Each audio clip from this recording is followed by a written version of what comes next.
بسم اللہ الرحمن الرحیم۔ السلام علیکم ناظرین، آج میں آپ لوگوں کو ایک ایسا واقعہ سناؤں گی جسے سن کر آپ حیران رہ جائیں گے۔ ایک طوائف نے ایک اللہ والے کے ساتھ ایسا کیا کہ اللہ پاک نے اسے بندر بنا دیا۔ بغداد کے شہر میں ایک نیک اور خوبصورت نوجوان رہتا تھا جس کی خوبصورتی کی ہر کوئی تعریف کرتا تھا۔ اس لڑکے کے ماں باپ بچپن میں ہی انتقال کر گئے تھے۔ مسجد کے مولوی صاحب نے اس کی تربیت کی تھی۔ جب وہ بڑا ہو گیا، اپنا کمانے کھانے لگا، اس کے گھر میں ایک چھوٹا سا طوطا بھی رکھا ہوا تھا۔ وہ نوجوان اپنے گھر میں قرآن پاک کی تلاوت کیا کرتا تھا اور طوطا بھی پاس ہوتا تھا۔ آہستہ آہستہ وہ طوطا بھی قرآن کی آیتیں سیکھ گیا اور ان کو اپنی زبان سے ادا کیا کرتا تھا۔ وہ طوطا تھوڑا تھوڑا بولا کرتا تھا۔ اللہ والے نوجوان اس طوطے کو یہی سکھایا کرتے تھے کہ ہمیشہ سچ بولنا، سچ بولنے والے کو اللہ تعالیٰ بہت پسند کرتا ہے۔ اس کے گھر کے پاس ایک طوائف کا گھر تھا۔ وہ طوائف بہت ہی خوبصورت تھی۔ اس طوائف کے ماما نے ایک دن اسے طوائف کو کہہ دیا کہ بھانجی، آپ کے حسن کا پورا گاؤں دیوانہ ہے، مگر ایک نوجوان ہے جس نے کبھی آپ کو نظر اٹھا کر بھی نہیں دیکھا۔ وہ بہت نیک اور شریف انسان ہے، مسجد سے سیدھا گھر آتا ہے اور گھر سے مسجد تک اس کی رسائی ہے۔ وہ طوائف عورت کہنے لگی، یہ کیسے ہو سکتا ہے؟ میری خوبصورتی کو دیکھ کر بڑے بڑے شریف بھی اپنی شرافت بھول جاتے ہیں، گناہ کر بیٹھتے ہیں۔ یہ کون سا اتنا بڑا عالم حافظ ہے جو مجھے نہیں دیکھتا؟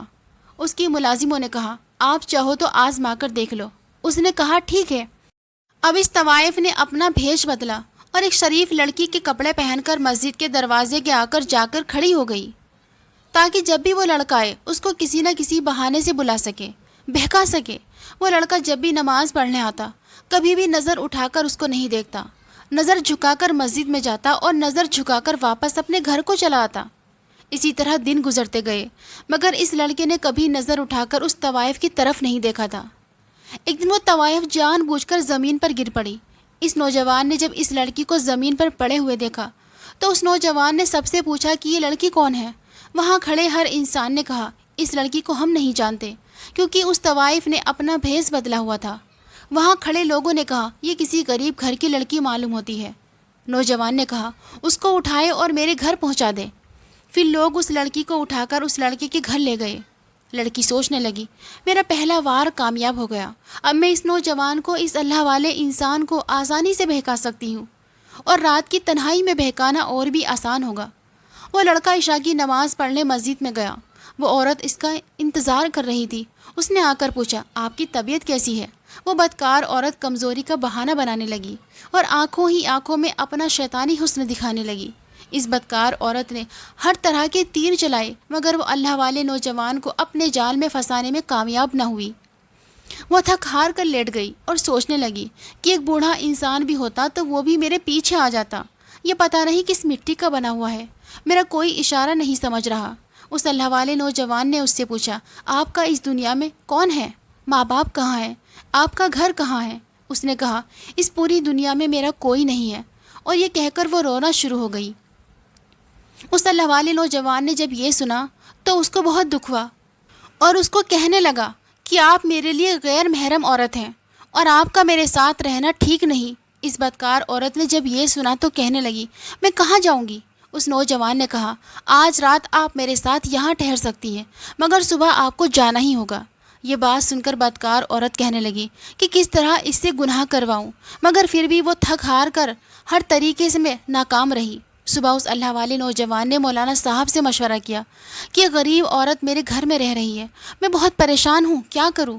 مولانا صاحب نے کہا، اگر اس کا اس دنیا میں کوئی نہیں ہے، لاوارث ہے، تو پھر تم اس سے نکاح کر لو، آخرکار ایک نہ ایک دن تو تم نے شادی کرنی ہی ہے۔ اس نوجوان نے واپس آ کر اس لڑکی کو بتایا کہ مولانا صاحب کہہ رہے ہیں کہ میں تم سے نکاح کر لوں۔ یہ سن کر وہ خوف زدہ ہو گئی اور سوچنے لگی کہ میرا تو ارادہ نکاح کرنے کا نہیں ہے، میں تو اس سے ناجائز تعلقات قائم کرنا چاہتی ہوں، اس کی بیوی بننے نہیں آئی۔ اس بدکار عورت نے اس نوجوان کو کہا، مجھے آج رات سوچنے کا ٹائم دیجیے، میں صبح آپ کو بتا دوں گی۔ وہ رات بھر سوچتی رہی، آخر میں کیا کروں؟ پھر اس عورت نے فیصلہ کیا، چلو جھوٹ موٹ ہی صحیح، آخر یہ نوجوان تو مجھے ملے گا، جب میرا کام ہو جائے گا تب میں اس کے گھر سے بھاگ جاؤں گی۔ صبح ہوتے ہی اس نے اس نوجوان سے کہا کہ میں آپ سے نکاح کرنے کے لیے تیار ہوں۔ یہ سن کر وہ نوجوان بہت خوش ہوا، اللہ پاک نے مجھے موقع دیا کہ میں کسی بے سہارا کا سہارا بن سکوں اور اس طرح ایک عورت کی زندگی میں بچ جائے گی۔ اس نے مولانا صاحب کو بلایا اور نکاح کروا لیا۔ سب لوگ نوجوان کی شادی سے بہت خوش ہوئے۔ اس نے نکاح کر لیا۔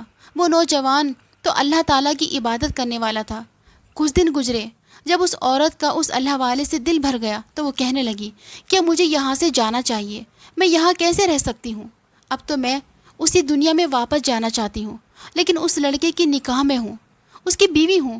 اس بدکار عورت نے اپنی ملازم کو پیغام بھیجا کہ میں یہاں سے نکلنا چاہتی ہوں، کوئی بندوبست کرو۔ وہ ملازم اس کے پاس آئی اور کہنے لگی کہ اب آپ اس کی بیوی بن چکے ہیں، یہاں سے کیسے نکلیں گی؟ آپ نے ایسا کیوں کیا تھا؟ اس بدکار عورت نے کہا، میں اس کی خوبصورتی میں اتنی پاگل ہو چکی تھی کہ میں کسی طریقے سے اسے ذلیل کرنا چاہتی تھی، کیونکہ وہ لڑکا تو مجھے دیکھتا بھی نہیں تھا، تو پھر میں اور کیا کرتی؟ مجھے مجبوراً اس سے نکاح کرنا پڑا، مگر اب مجھے یہ پسند نہیں، میں یہاں سے نکلنا چاہتی ہوں۔ ملازم نے اس کو کہا کہ آپ ایسا کریں، اس سے طلاق لے لیں، اور وہ کہنے لگی نہیں، میں اسے طلاق نہیں لے سکتی، کیونکہ وہ بہت اچھا انسان ہے اور مجھے یہ کبھی بھی طلاق نہیں دے گا۔ وہ بدکار عورت بولنے لگی، مجھے اتنا شریف انسان نہیں چاہیے، کیوں نہ میں ایسا کروں کہ اس کو مار دیتی ہوں، اور اپنے کوٹھے والی زندگی کو یاد کرنے لگی، جہاں ہر روز امیر امیر لوگ یہاں میرے لیے آیا کرتے تھے، میرے اوپر ہزاروں دینار نچھاور کیا کرتے تھے، مجھے اس کے ساتھ نہیں رہنا۔ اس نے ملازم سے بولا کہ تم مجھے زہر لا کر دو تاکہ میں اس کو مار دوں۔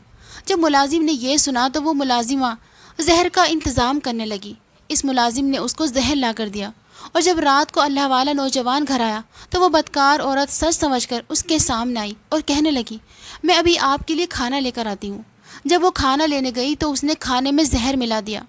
اب وہ طوطا جو اس کے گھر میں ہر وقت موجود رہتا تھا یہ سب دیکھ رہا تھا۔ اس طوطے نے چیخنا چلانا شروع کر دیا، بچاؤ بچاؤ۔ وہ اللہ والا نوجوان اس کے پاس آیا اور کہنے لگا، آج تم اتنا کیوں چیخ رہے ہو؟ طوطا پھر بولا، بچاؤ بچاؤ۔ اس کی یہ بات سن کر وہ بہت حیران ہو گیا۔ اس نے کھانا کھایا۔ کھانا کھا کر اس نے اپنی بیوی کو کہا، میں سونے کے لیے جا رہا ہوں، مجھے تہجد کے لیے بھی اٹھنا ہے۔ جب آدھی رات کا وقت ہوا اس کو تکلیف ہونا شروع ہو گئی۔ اس نے اپنی بیوی کو کہا، میرے پیٹ میں بہت درد ہے، مجھے ایسا لگ رہا ہے میرے پیٹ میں کوئی چھریا چلا رہا ہے۔ وہ بدکار عورت کہنے لگی، مجھے لگتا ہے کہ آپ نے کوئی الٹی سیدھی چیز کھا لی ہوگی۔ اس اللہ والے نوجوان نے کہا، میرا وقت قریب آ چکا ہے، تم ایسا کرو، مولانا صاحب کو بلا کر لاؤ۔ اور اس کے سامنے اس کا شوہر تڑپ تڑپ کر مر گیا۔ اس بدکار عورت کو ذرا بھی اس پر ترس نہ آیا۔ اللہ والے نوجوان نے مرتے وقت کلمہ شہادت کی تلاوت کی اور اس کی جان نکل گئی، اور وہاں طوطا چلا رہا، بچاؤ بچاؤ۔ اس عورت نے اس طوطے کو کہا، چپ ہو جاؤ ورنہ تیرا بھی گلا دبا دوں گی۔ اس نے اپنے ملازم کو پیغام بھیجا کہ جلدی سے یہاں آ جاؤ۔ ان کی ملازم آئی اور ان دونوں نے مل کر گھر کے صحن میں ایک گڈھا کھودا، اس کو وہاں دفن کیا، اور دل ہی دل میں خوش تھی کہ میری اس آدمی سے جان چھوٹ گئی، اب میں آزاد ہوں۔ اس کے بعد پھر وہ اپنی طوائف اور اپنی بدکاری والے اڈے میں چلی گئی، اور پھر وہیں جناکاری میں لگ گئی۔ اللہ پاک نے اس کو ایک زندگی دی تھی، اگر وہ چاہتی تو اپنے گناہوں سے توبہ کر سکتی تھی، اپنے شوہر کی طرح نیک اور پرہیزگار بن سکتی تھی، مگر وہ چاہتی اپنی آخرت سنوار سکتی تھی، مگر اس نے اپنے ہاتھوں سے ہی اپنی دنیا اور آخرت کو برباد کر لیا، بلکہ اپنے شوہر کو زہر دے کر اس کا بھی قتل کر دیا۔ بدکار بھی تھی، تباہی بھی تھی، مگر اب وہ ایک قاتل بھی بن چکی تھی۔ جب صبح فجر کا وقت ہوا، مولانا صاحب نے نماز پڑھائی اور دیکھا کہ اس کا شاگرد کئی دنوں سے نماز پڑھنے نہیں آیا، تو وہ بہت پریشان ہوا اور ان کے گھر میں آیا۔ اس کا دروازہ کھٹکھٹایا، مگر اس کے گھر کا دروازہ کسی نے نہیں کھولا۔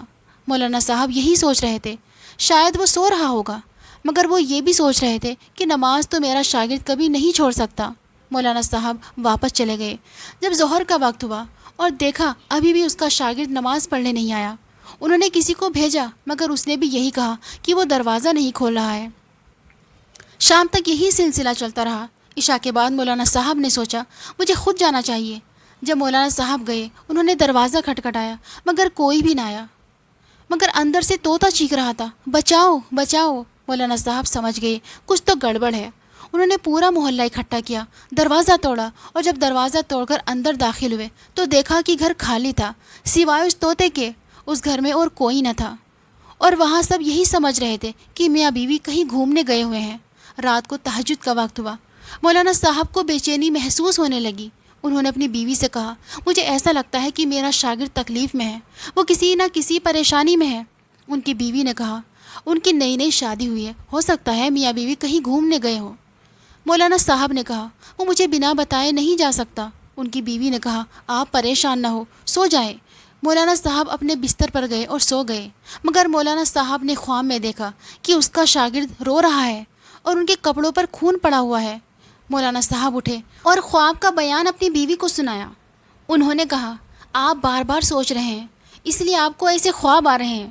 اور پھر مولانا صاحب نے دوسری رات بھی وہی خواب دیکھا، مگر تیسری رات بھی وہی خواب دیکھا کہ ان کا شاگرد انہی کپڑوں میں لت پت رو رہا ہے۔ مولانا صاحب نے ایسا کیا کہ اٹھ کر وضو کیا اور انہوں نے پڑھائی شروع کر دی۔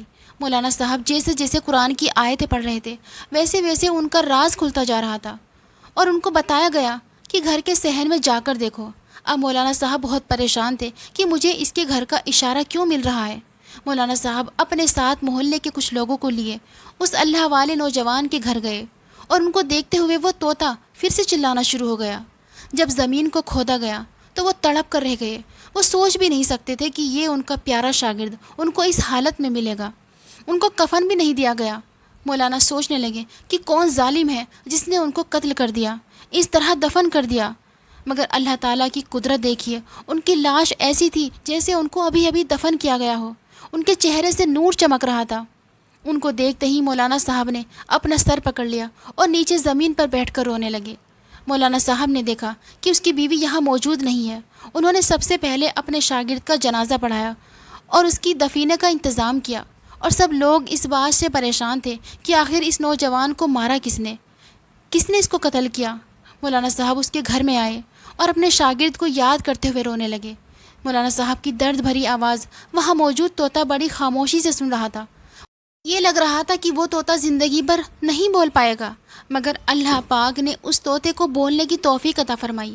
اس نے کہا، وہ عورت ایک طوائف تھی، بدکار تھی، وہ اسے جناح کرنا چاہتی تھی۔ وہ بدکار عورت تو یہاں بھیش بدل کر آئی تھی، اس نے سب کو یہاں بیوقوف بنایا۔ اس نے اللہ والے نوجوان سے نکاح کیا، اور جب اس کا دل بھر گیا تو اس کو زہر دے کر جان سے مار ڈالا۔ اب وہ دوبارہ زناکاری اور بدکاری کے لیے اپنے کوٹھے پر چلی گئی ہے۔ اتنا بتا کر طوطا خاموش ہو گیا۔ مولانا صاحب اس طوطے کو لے کر اپنے گھر چلے گئے اور اس کو اپنے گھر میں رکھ لیا۔ اس کے بعد چند لوگوں کے ساتھ مولانا صاحب اس طوائف بدکار عورت کے کوٹھے پر گئے۔ مولانا صاحب وہاں جا کر اس طرح غصے سے چلا رہے تھے جیسے اس عورت کو قتل کر دیں گے۔ وہ اس کو بول رہے تھے کہ باہر آؤ۔ مولانا صاحب اندر نہیں جانا چاہتے تھے۔ مولانا صاحب کی آواز سن کر اس طوائف بدکار عورت کی ملازمہ روتی ہوئی آئی اور اس مولانا سے کہا کہ آپ اس نیک نوجوان کے استاد ہیں؟ مولانا صاحب نے کہا، ہاں، میں اس کا استاد بھی ہوں، اس کا باپ بھی ہوں۔ تم باہر بلاؤ اس طوائف کو، اس بدکار عورت کو جس نے میرے بیٹے کے ساتھ اتنا ظلم کیا۔ اس مولانا نے کہا، اس کو اس کے کیے کی سزا مل چکی ہے۔ جس رات اس نے اپنے شوہر کو مار کر اپنی بدکاری کے اڈے پر آئی، وہ بہت خوش تھی، تیار ہو کر بدکاری کے لیے نکل رہی تھی کہ ایک دم اس کا جسم بدلنا شروع ہو گیا، اور دیکھتے ہی دیکھتے اس کا جسم ایک بندر کی شکل میں تبدیل ہو گیا۔ اس کو ہم نے ایک کمرے میں قید کر لیا ہے کیونکہ اس کے چہرے کو دیکھ کر ہمیں خوف آتا ہے۔ پھر اس اللہ والے کے ساتھ اس عورت نے جو بھی کیا، میں بھی اس کے ساتھ شامل تھی، اور آہستہ آہستہ میرا چہرہ بھی بدل رہا ہے۔ ایسا لگ رہا ہے میں بھی اس جیسی بن جاؤں گی، میری حالت اس جیسی بن جائے گی۔ آپ مجھے معاف کر دیجئے، اور اس نوجوان کو کہے مجھے معاف کر دے۔ اللہ پاک نے ہماری دنیا ہی جہنم بنا دی ہے۔ اس مولانا صاحب نے کہا، اللہ پاک نے تمہاری سزا کو تمہیں دنیا میں ہی دے دیا، اب میں کیا کر سکتا ہوں؟ میرا بیٹا تو شہادت کی موت پا چکا ہے، مگر تمہاری مالکن تو ہمیشہ کے لیے بندر کی شکل میں تبدیل ہو گئی۔ اللہ پاک سے دعا ہے کہ اللہ پاک ہمیں برائی سے بچنے اور نیک اعمال کرنے کی توفیق عطا فرمائے۔ آخر میں اللہ پاک سے یہی دعا ہے کہ اللہ پاک ہمیں ایسے واقعات سے سبق حاصل کرنے کی توفیق فرمائے، آمین۔ اس ویڈیو کو ایک لائک بھی ضرور کر دیجیے گا، کیونکہ لائک کرنے سے یہ اس ویڈیو کو اور بھی لوگوں تک پہنچاتا ہے۔ اور ہاں، اس ویڈیو کو شیئر بھی کر دے، ہو سکتا ہے آپ کے ایک شیئر سے یہ بات کسی کے دل میں اتر جائے۔ ملتے ہیں اگلی ویڈیو میں، تب تک کے لیے اللہ حافظ۔